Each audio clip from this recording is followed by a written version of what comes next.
Welcome to the HCI family of podcasts. We're your source for personal, professional, and organizational growth and development. We share our own original research, explore industry trends, and interview executives and thought leaders from across the globe. Join us for practitioner-oriented content around all things leadership, HR, talent management, organizational development, and change management. Maximize your personal and organizational potential with the HCI family of podcasts.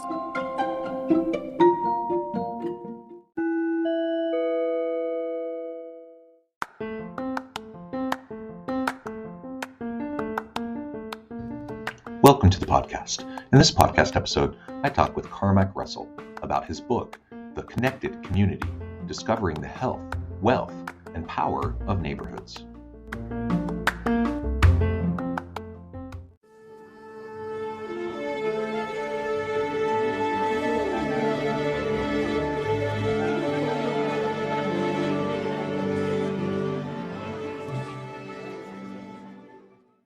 Cormac Russell, welcome to the conversation today. Thank you, John. Good to be with you. It is a pleasure to be with you. You're joining us from Dublin. I'm south of Salt Lake City in Utah. And today we're going to be talking about your recent book, The Connected Community, Discovering the Health, Wealth, and Power of Neighborhoods. I love this. We were talking in the pre-interview in my faculty role here at the university. I'm in the organizational leadership department. I'm chair and I teach and do research in the areas of organizational leadership and people management, but I also am the academic director of our Center for Social Impact, and we do all sorts of really cool programming around social impact issues and various pathways of impact. And this community connection piece is essential. The relational care component of connecting with the community, listening to living experts, and all of those sorts of things to inform the work that we do is absolutely essential. So some in the audience might be thinking, this is an organizational leadership podcast. Why are you talking about community? Why are you talking about neighborhoods? Now, certainly, if we zoom out a little bit, hopefully you'll see the application. Our organizations exist within the context of broader communities. So if we're trying to drive any sort of impact through our organization, we have to connect with communities in effective ways. Hopefully, it'll become increasingly obvious how important it is for us to develop a sense of connected community within our organizations as well. So within and then connecting out, all of this will lead to more sustainable programs and initiatives, and allow us to have a better, more far-reaching impact in whatever avenue we're shooting for within our organization. So that's what we'll be exploring together today. As we get started, I wanted to share Cormac's bio with everybody. Cormac Russell is a social explorer, author, speaker, and managing director of Nurture Development. He sits on the faculty of the Asset-Based Community Development Institute at DePaul University of Chicago. Thank you again for joining us. Anything you would like to highlight by way of your background or personal context before we dive on it? Not at all, John. I just really resonated with what you were sharing there at the opening and saying that actually community is whatever you say it is, and it's an experience that you can have in so many different contexts. And in this conversation, I'm really hopeful that we'll be able to help people see just how powerful it is if you think about your organizational contribution through the lens of APTD and through the lens of community. That actually leads really well into my first question. What do you mean by community? It can mean a lot of things. It can mean something different to everyone. As you know, in your work with the ABCD at DePaul, what do you mean by connected community? And maybe provide some examples. It's such a key question. And of course, I suppose it's important that we honor and don't minimize the fact that community means very different things for different people. Yeah. So this isn't about imposing my definition on anybody. But I think it's helpful to think about, often we're talking about the idea here, the concept of community. And I think that can tie us in knots. We could spend forever talking about what is community. I think a more useful question to ask is, where is community for you? Mm-hmm. And place, or at least space, within which we have experience matters. So I think it's important to think about community as a verb. It's something we do in place with others. That can be online. Ideally, at some point, we come off, off the internet and we're on land with people, but it can happen in different spaces. So I think it's a verb. I also feel that it's about being relational. It's about being in a related context. or at least in a related conversation with others. And I think the other piece that's really important, for me at least, is that community is the space where we can welcome the stranger at the edge. Hmm. I really like that. Welcome the stranger of the edge. Can you unwrap that a little bit more? I know it elicited certain ideas and meaning to me as soon as you said that, but I would love to hear a little bit more of For what you sure. think about I think that perhaps sometimes the word community can be misinterpreted. So we can use it to mean things that in fact are the opposite of certainly what I mean by community. So we can use it to describe how people sometimes close in and that. just Right. organize around, folks that are like them, and to exclude those that are in their mind not like them. So it's very much a process of othering. And certainly people who have experienced being pushed to the edge and have been actively or continue to be actively marginalized, oppressed, suffer structural racism, would say that many of their experiences of community are people closing life, in on themselves and away from them. So I think it's really important to talk about community as permeable. So communities, by definition, have an invisible ring that say these folks are in and everybody else is out.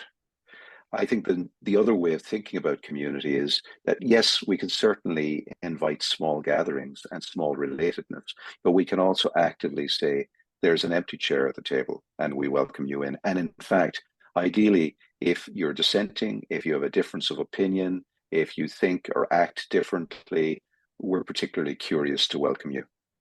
So I Mm. think that really matters, and that's what I mean by welcome the stranger at the edge. Yeah, I love it. And that's really the crux of what an inclusive community is all about, right? If you That's develop right. a community, whether it's a neighborhood or an organization, whatever the specific context you're talking about, if you create a welcoming community that's inclusive in that way, where there's a true sense of belonging, the one of the nice things about community is there is a sharedness that happens within communities, and people know how to relate to each other, and there's shared meaning, all those sorts of things. But to your point, like, you don't, if you close it in and you box it in too much and you make it too rigid, you're keeping all of the people who don't strictly, you know, conform to, a prescribed set of norms and values. You're really artificially limiting the scope and scale of that community in the modern age, where we know that diversity is important. We know that it helps organizations function better. We know that communities are better served when they have diverse voices that feel safe to share. I think it just is a good reminder to us always that having a seat at the table and welcoming, like, not just saying you can come. Some people will say you're all are welcome, but most people who say all are welcome say all are welcome if you come and act, think, talk just like we do, right? But if we can Yeah. actually say all are welcome, come as you are, there's a seat Yes. for you at the table, we would love to learn from you. That is a That's right. very different thing. And that sense of inclusion and belonging becomes really, really powerful, and it can strengthen the communities in which those Beautiful. people are a part. Beautiful. Yeah, well said. And the other piece I'd add to that is that some folks will say you're welcome, but the trade-off is you must come and bring your deficits, or what we Mhm. perceive to be your damage. And as long as you allow us to be one up on you, in other words, be a volunteer, be a helper, and you continue to be in the space of being helped, needy, deficient, then we're very happy to include you. And this is a way of keeping people at a distance. Yeah. Whenever you see a community of folks where there's a clear distinction between those that are being helped and those that are doing the helping, and those that are doing the helping require nothing of those that are helped, that's not a community, that's a charity. Mm. And I think that's one of the things that needs some kind of reconciliation in an awful lot of our modern conversations, where we really move past the damage narrative and the deficit narrative, and we start recognizing that the welcome for the stranger at the edge is the recognition that they have gifts that we cannot do life without, that Yeah. actually our lives are enriched by that diversity. It's not just an act of charity, or, dare I say, an act of seeming pious. but it's an Yes. act of Yeah. genuine recognition that we need each other, that we're interdependent rather than independent. Yeah, and you mentioned, I mean, you're part of the Asset-Based Community Development Institute, an asset-based perspective that's so different than the deficit perspective. And the deficit model, that's a framework that so many people function under. And I think people probably function under that mindset and framework, from a place of good intention, perhaps, but there are I mean, you could articulate for us all the problems with a deficit-based approach, and taking an asset-based approach is just so much healthier in so many ways. And you mentioned something about really it's bringing everyone in and inviting the stranger from the edge in, that leads to, and that can add to this idea of us developing the good life. Can you talk more about that? What does the good life mean to you? Now, obviously, everyone probably has different goals, they have different aspirations, different values. So the particulars of the quote unquote good life is probably as unique as every individual on this planet. But what are some of those components that you feel are important in this conception of a good life? One of the things, and it's probably helpful in thinking about what a good life looks like, generally speaking, whether you're in the context of an institution or you're outside in the context of friends, family, and that more informal sense of community there. I think one of the things that people feel when they experience a good life is that sense that they are in a lot of reciprocal relationships where Mm, they don't feel those relationships are managed. That's number one. mhm, So you might say, I often think that in life, wherever we're moving through, that there are three pretty identifiable spaces that we move within. One is managed space. I got to mhm, watch my P's and Q's. There's customs and practice here. Uh, I'll get punished if I do this. I'll get rewarded if I do that. Then there's private space. At its best, it can be solitude, nothing like, sitting in a corner at the end of the day, reading a nice book, having your own space. But at its worst, it can become the dark night of the soul, where we're mm, completely isolated. So that's the second. So from managed space to private or personal space. The third one, I think, is shared space. And I think the more we have a sense of shared space, appropriate personal space, mhm, and not too much managed space, the balance between these three, the more people I think would describe their subjective experience as having a good life. Shared space is an interesting one because I think shared space is less about contract, less about I do it because I'm paid, and more about moving through the world at the speed of trust. mm, So it feels very much, to use that gift economy idea, it feels like you're much more in flow and you're moving with relational welfare rather than I'm doing this because I'm salaried and I'm working with other salaried strangers. But there's more of a sense of collaboration, more of a sense of creation. And it's less about accountability and more about choosing to be accountable to something that is a shared purpose that's bigger than my self-interest. Doesn't mean self-interest is a bad thing, but we're working towards a greater purpose than my narcissistic intent or yours. Um, mhm, so so that's a broad brushstroke description of the good life. In practice, we often talk about this idea that if you're experiencing the good life, you feel yourself as an agent, not as a client of somebody yeah, else's agency. yeah, So you have this sense of I can create, I can make, I can influence, but I can also create the conditions within which other people can. So I know how to contribute to, and sometimes to sacrifice space to create the space for a collective creation, whether that's a project at work or, setting up a neighborhood watch in your neighborhood or whatever, whatever the endeavor might be. As some people describe that as volunteering, but I think it's something that's much more substantive than that. mhm, Um, mm, and so I think when people have those experiences, they might cumulatively say, "Hey, I'm living the good life. The good life isn't just human centric. yeah, The good life has some kind of an embodied sense of how I am within my surroundings and how I impact my surroundings and how my surroundings impact me. So there's that sense that, we are paying attention to our relationship at that level as well, not just human to human. Yeah, you said something a moment ago that really resonated with me, moving through the world at the speed of trust.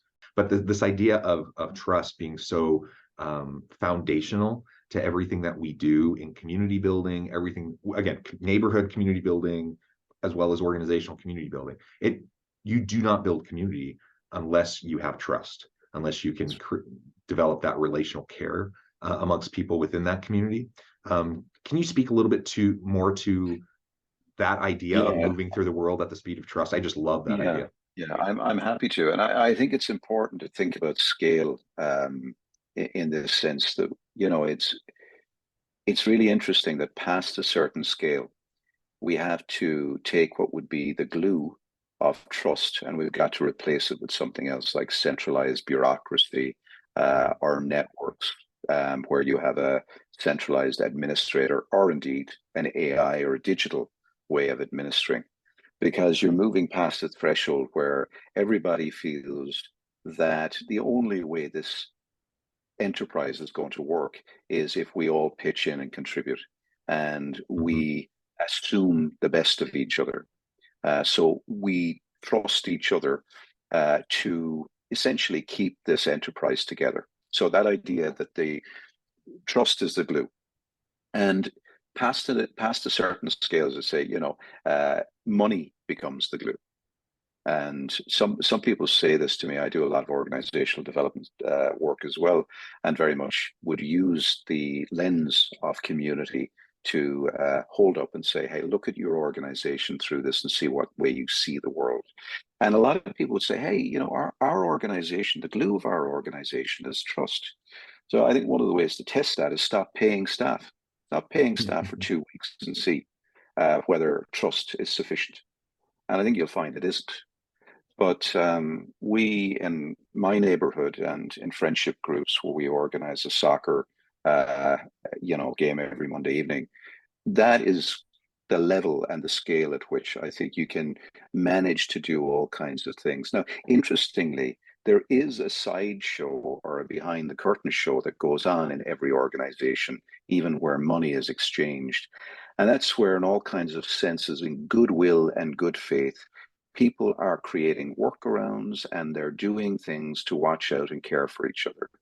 But they're not doing that because they're paid. And a great test of that is the work to rule. So, instead of going on full out strike, just working to your contract. And then you start realizing if people just worked to their contract, in other words, they did what they're paid to do, it would be a disaster. And so you begin to see that trust actually is what makes the world go round and keeps the world, in a sense, in some way, coherent and intact. And obviously, when that breaks down, it really is massively consequential, and no amount of money is going to fix that. That's one of the things that's really interesting, I think, about the organizational piece, is that so often we try to fix the trust deficit with technical fixes, when in fact it may be, we see this constantly in organizations, but in communities too, where the different parts of the organization have become factionalized into silos. See this with local governments in particular, where one part of the local government really just can't stand the other function down the hall. Right. And sometimes the best way to heal that is actually to do something that is convivial, that's congenial, that's not about, getting Accenture or KPMG or whatever to come in and facilitate a team building day, but is like, let's go and, do something together. So I think that piece around building trust is really key. But there's a more serious dimension to the building of trust as well. And I think that's also giving people permission to say no, to know that they're in a culture where they can dissent. And I think that really is the kind of the final threshold question. I can get along here, I can have fun.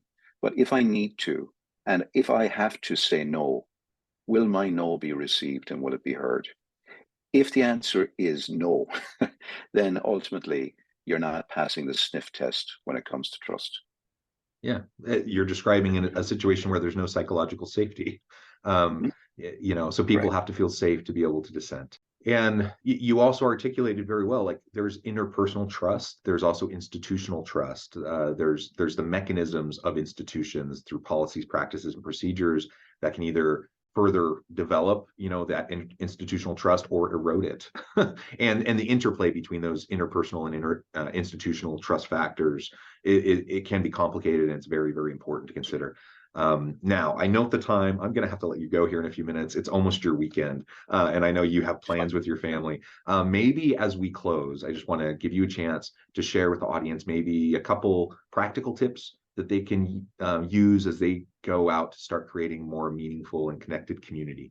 Yeah. So there's a couple of things. I think one is we often hear in modern life, bring your whole self to work. So my first tip is don't buy that.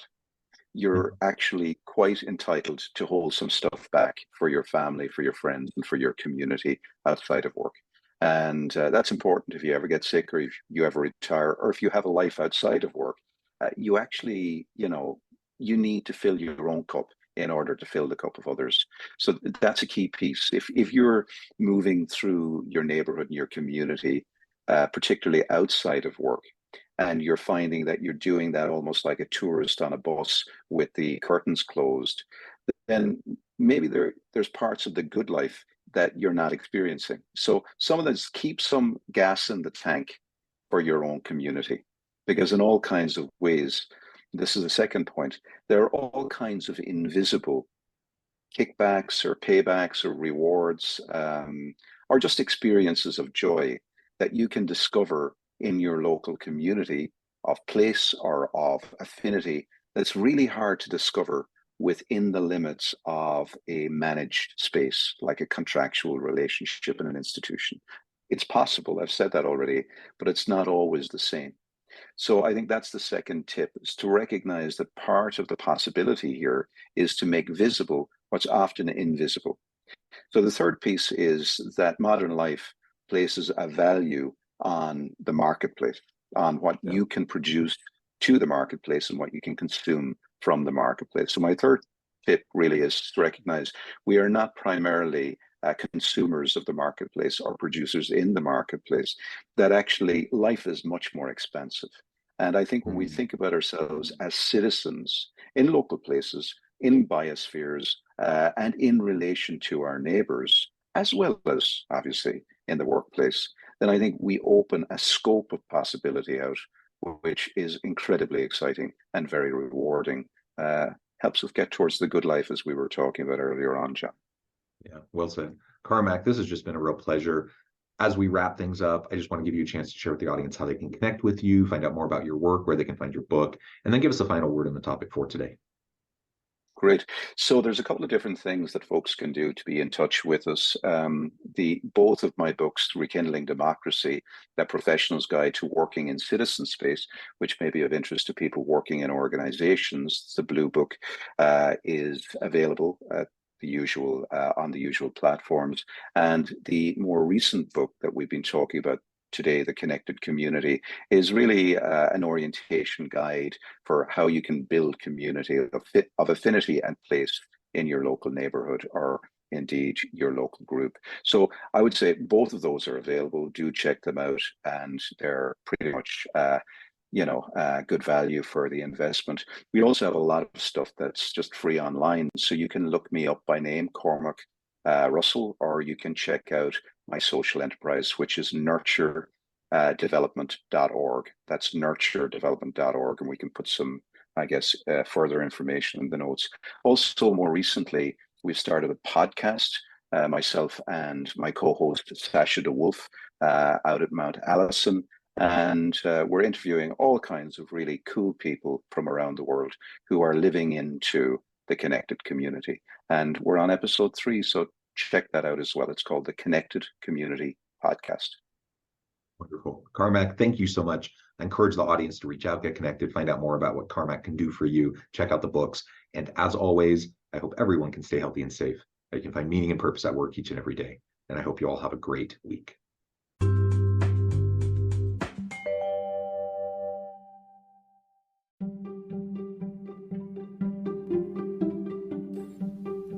Thanks for joining us for this episode of the podcast. We hope you stay healthy and safe, and please join us again soon.